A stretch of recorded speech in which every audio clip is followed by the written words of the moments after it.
तारों तले जिंदगी। इस सीरीज में हम आपके लिए लेकर आए हैं हिंदी साहित्य जगत की कुछ चर्चित कहानियों और उपन्यासों पर केंद्रित रेडियो नाट्य वाचन। आइए सुनते हैं लेखक शरद चंद्र द्वारा लिखित उपन्यास बिराज बहू का रेडियो नाट्य वाचन। निर्देशन और प्रस्तुति काजल सूरी की है। वाचन स्वर डॉक्टर ऋतु राजपूत का। सूत्रधार श्वेस यार खान। कड़ी 18। बिराज रुक गई। उसके बाद धीमी चाल से चलकर राजेंद्र से थोड़ी दूर पर आकर खड़ी हुई। उसकी दोनों आंखें जल उठी। उस अस्पष्ट आलोक में भी राजेंद्र उस दृष्टि को सहन ना कर सका, सिर झुका लिया और अब आगे। बिराज कहने लगी, अरे आपकी जमींदारी चाहे कितनी बड़ी हो, जिस जगह आप खड़े हैं वो मेरी है।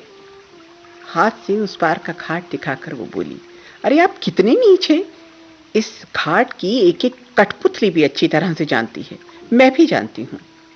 जान पड़ता है आपकी माँ बहन नहीं है। बहुत दिन पहले मैंने अपनी दासी से आपको यहाँ आने से मना करवा दिया था, लेकिन आपने सुना ही नहीं। राजेंद्र इतना अभिभूत हो गया था कि इतने पर भी कुछ न बोल सका। बिराज बोली, आप मेरे स्वामी को नहीं जानते। जानते तो हर किस यहाँ नहीं आते। आज ही कह देती हूँ कि फिर यहाँ आने से पहले उन्हें पहचान लेने की चेष्टा करें आप। इतना कहकर बिराज धीरे धीरे चली गई। घर में प्रवेश करते हुए देखा कि पीताम्बर एक गठुआ हाथ में लिए खड़ा है। बहुत दिन से उसके साथ उनकी बातचीत बंद थी। फिर भी उसने पुकार कर कहा, भाभी, जिनके साथ इतनी देर तक बात कर रही थी वे वही जमींदार बाबू हैं ना? पलक मारते ही बिराज की आंखें और मुंह लाल हो उठे और वो हाँ कहकर भीतर चली गई।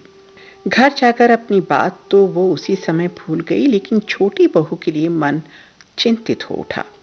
सोचने लगी कि क्या जाने देवर ने उसे देखा या नहीं, किंतु देर तक उसे चिंता नहीं करनी पड़ी।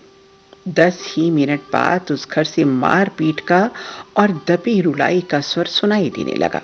बिराज दौड़कर रसोई में चली गई और काठ की मूर्ति की तरह बैठ गई। इस समय नीलांबर नींद से उठकर मुंह धो रहा था। पीतांबर के गर्जन तर्जन और प्रहार को क्षण भर उसने सुना और दूसरे ही क्षण बेड़े के पास जाकर लात मारकर उसे तोड़ दिया और उसके घर में जाकर खड़ा हो गया। बेड़ा टूटने की आवाज से पीतांबर ने चौंक कर मुंह फेरा तो देखा कि सामने ही साक्षात यम की भांति बड़ा भाई खड़ा है। देखते ही उसके चेहरे का रंग उड़ गया। नीलांबर ने धरती पर पड़ी बहू को संबोधित करते हुए कहा, तू घर में जा बेटी, चिंता मत कर। छोटी बहू के कांपते कांपते उठकर चले जाने के बाद नीलांबर ने सहज भाव से कहा, बहू के सामने तेरा और अपमान नहीं करूंगा, किंतु मेरी इस बात की भूल कर भी उपेक्षा न करना कि जब तक मैं इस घर में हूं ये सब नहीं हो पाएगा। तू जो हाथ उस पर उठाएगा उसे ही तोड़ डालूंगा। और इतना कहकर वो लौट चला। पीताम्बर साहस करके बोल उठा, घर पर चढ़कर मारने आ गए, किंतु कारण भी जानते हो? नीलांबर खड़ा हो गया और बोला, नहीं, और जानना भी नहीं चाहता।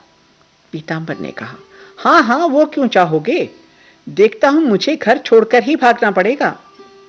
नीलांबर उसके मुंह की ओर देखता रहा, फिर बोला, घर छोड़कर किसे भागना होगा ये मैं जानता हूं, तुझे ये बताना ना पड़ेगा, किंतु जब तक वो नहीं होता तब तक तो तुझे सब्र करके ही रहना पड़ेगा, बताए देता हूं। इतना कहकर वो फिर लौट रहा था कि पीताम्बर एकाएक सामने आकर खड़ा हो गया और बोला, ठीक है, तो तुम्हें भी बतला देता हूं दादा, दूसरे पर शासन करने के पहले अपने घर में शासन करना ज्यादा अच्छा है।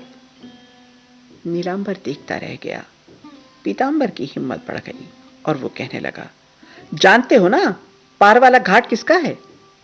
जब से बना तभी से छोटी बहू को मैंने वहां पर जाने से मना कर दिया था।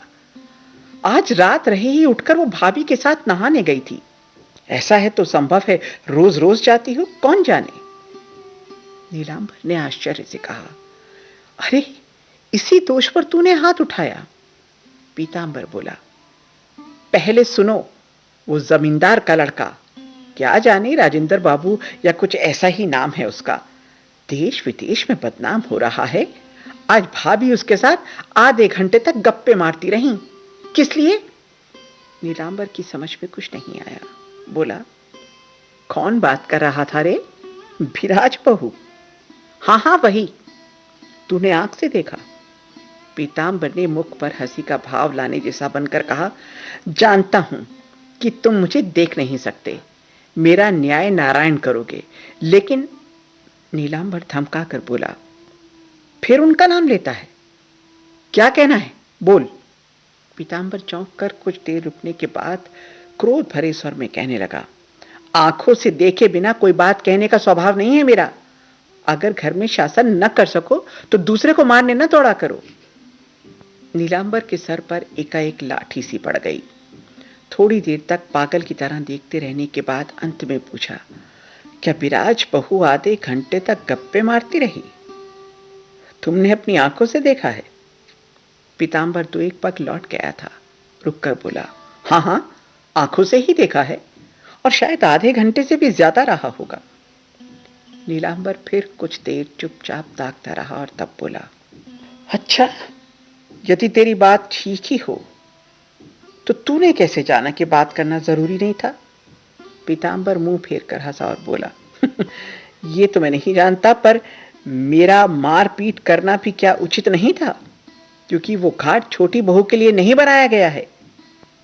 नीलांबर दोनों हाथ उठाकर क्रोध में उसकी तरफ दौड़ा, किंतु निकट जाकर रुक गया। फिर पीतांबर के मुंह की तरफ ताकता हुआ बोला, छी, तू जानवर है, फिर छोटा भाई भी है।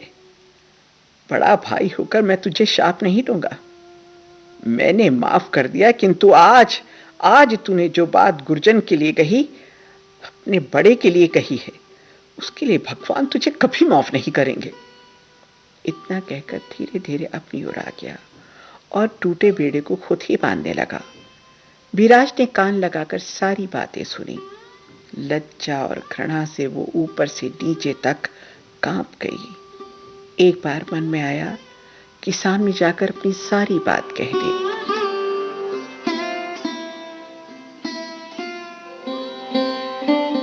तारों तले जिंदगी, इस सीरीज में अभी आप सुन रहे थे लेखक शरद चंद्र द्वारा लिखित उपन्यास विराज बहू का रेडियो नाट्य वाचन।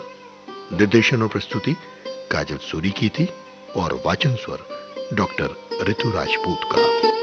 सूत्रधार श्वेत सियार खान।